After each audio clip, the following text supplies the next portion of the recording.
एक अति सुंदर महिला ने विमान में प्रवेश किया और अपनी सीट की तलाश में नजरें घुमाई। उसने देखा कि उसकी सीट एक ऐसे व्यक्ति के बगल में है जिसके दोनों ही हाथ नहीं हैं। महिला को उस अपाहिज व्यक्ति के पास बैठने में झिझक हुई। उस सुंदर महिला ने एयर होस्टेस से बोला, मैं इस सीट पर सुविधा पूर्वक यात्रा नहीं कर पाऊंगी क्योंकि बगल की सीट पर जो व्यक्ति बैठा हुआ है उसके दोनों हाथ नहीं हैं। उस सुंदर महिला ने एयर होस्टेस से सीट बदलने की आग्रह किया। सहज हुई एयर होस्टेस ने पूछा, मैम क्या मुझे कारण बता सकती हैं? सुंदर महिला ने जवाब दिया, मैं ऐसे लोगों को पसंद नहीं करती। मैं ऐसे व्यक्ति के पास बैठकर यात्रा नहीं कर पाऊंगी। दिखने में पढ़ी लिखी और विनम्र प्रतीत होने वाली महिला की यह बात सुनकर एयर होस्टेस अचंभित हो गए। महिला ने एक बार फिर एयर होस्टेस से जोर देकर कहा कि मैं उस सीट पर नहीं बैठ सकती, अतः मुझे कोई दूसरी सीट दे दी जाए। एयर होस्टेस ने खाली सीट की तलाश में चारों ओर नजर घुमाई पर कोई भी सीट खाली नहीं दिखी। एयर होस्टेस ने महिला से कहा कि मैडम, इस इकोनॉमी क्लास में कोई सीट खाली नहीं है, किंतु यात्रियों की सुविधा का ध्यान रखना हमारा दायित्व है, अतः मैं विमान के कप्तान से बात करती हूँ, कृपया तब तक थोड़ा धैर्य रखें। ऐसा कहकर एयर होस्टेस कप्तान से बात करने चली गई। कुछ समय बाद लौटने के बाद उसने महिला को बताया, मैडम आपको जो असुविधा हुई उसके लिए बहुत खेद है।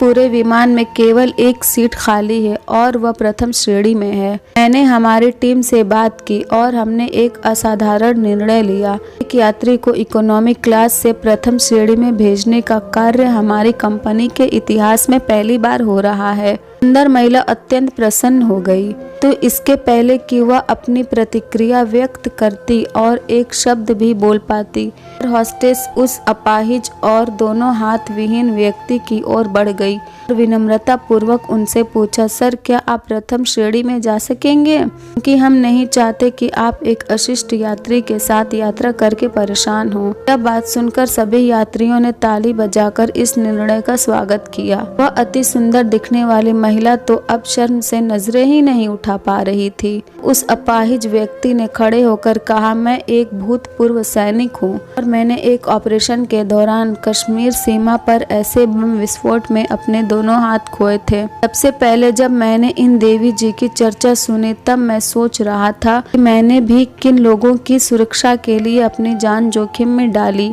और अपने हाथ खोए। लेकिन जब आप सभी की प्रतिक्रिया देखी तो अब अपने आप पर गर्व हो रहा है कि मैंने अपने देश और देशवासियों के लिए अपने दोनों हाथ खोए। और इतना कहकर वह प्रथम श्रेणी में चले गए। सुंदर महिला पूरी तरह से अपमानित होकर सर झुकाए सीट पर बैठ गई। अगर विचारों में उदारता नहीं है तो ऐसी सुंदरता का कोई मूल्य नहीं है। मेरे पास ये स्टोरी आई, मैंने इसे पढ़ा तो हृदय को छू गई, इसलिए वीडियो के माध्यम से पोस्ट कर रही हूँ। उम्मीद करती हूँ कि आप लोगों को भी बहुत पसंद आएगी। जय हिंद। और अगर आप चैनल पर नए हैं तो हमारे चैनल को सब्सक्राइब कर दीजिए।